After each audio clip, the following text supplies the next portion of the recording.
Hi, I just got back from an all-day training session for Head to the Hill. This was our agenda. This is just for one day. It started at 8:30 this morning and it finished at about, I guess my group was done at about 4:15. Here's my name tag. See, it says first timer because it's my first time there.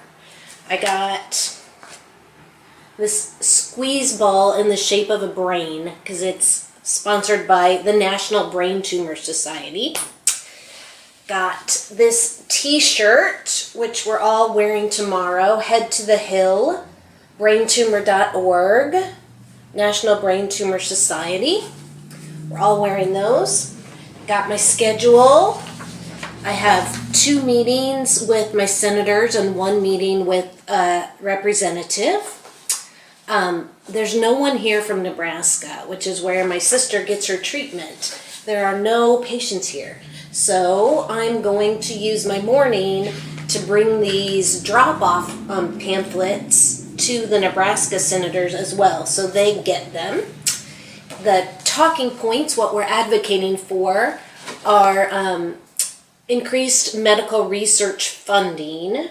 We want appropriations for the National Institutes of Health, NIH, and the National Cancer Institute, NCI, both to have secured funding at specific levels. And we want to make sure the Childhood Cancer STAR Act also gets appropriate funding, and the peer-reviewed cancer research program under DOD to get approved funding and include pediatric brain tumors and brain cancers as topics for funding. And then the other thing we're asking our representatives, are you getting bored yet? Don't get bored, because I want to tell you something important in a minute. The other thing we're asking our representatives is about a bill called PACHITA, the Palliative Care and Hospice Education and Training Act, and trying to get their support on that. So that's the business end of what we'll be doing. What they told, also I took 6 pages of notes while we were there. It was kind of an overwhelming day, but I'm super glad I went. I learned a lot and I was inspired by a lot of other participants.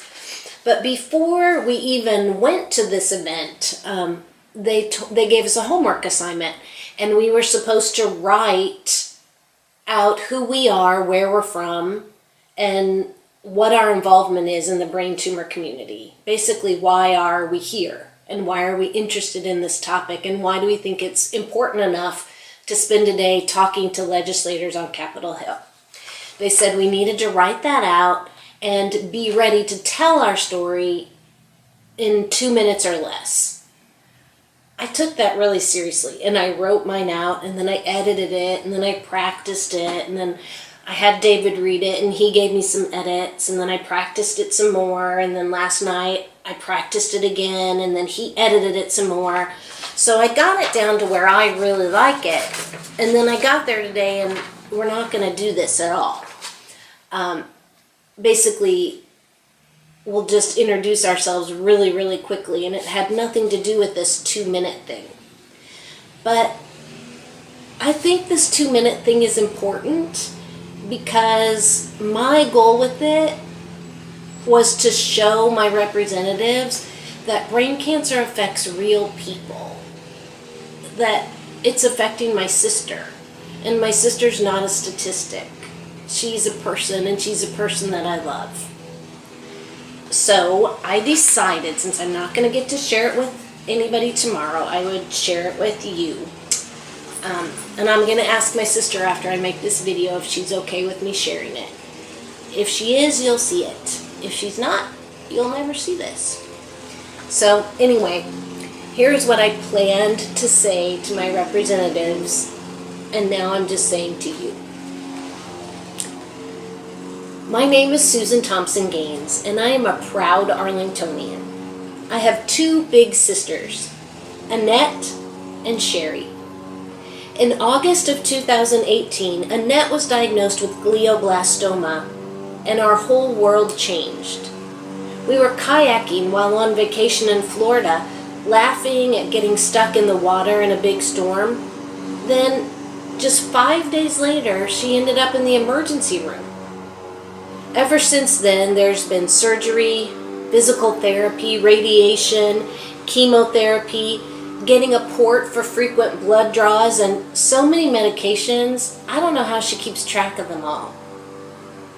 When the doctor broke the news about Annette's pathology, our worst fear was confirmed. He told her that the average life expectancy for someone with glioblastoma is 12 to 18 months. That was 10 months ago. We all feel the clock ticking. She has so much more she wants to do, especially watching her grandchildren grow up. She worries that her time is short and is desperately trying to get all the things on her bucket list done, traveling and doing things she's always wanted to do. She recently took a tour of the Capitol and was moved to find herself sitting in the office that used to belong to John McCain, her glioblastoma hero. She has a huge tribe of friends and family supporting her, and her slogan is "Kick Some Mass." My sister and other patients like her need more time. There needs to be more research to find a cure. I know that you have a lot of competing priorities for funding and for your attention, but please imagine if it was your sister, and advocate strongly for the funding of brain tumor research. Here's a Kick Some Mass button. I hope it helps you remember her story. Thank you.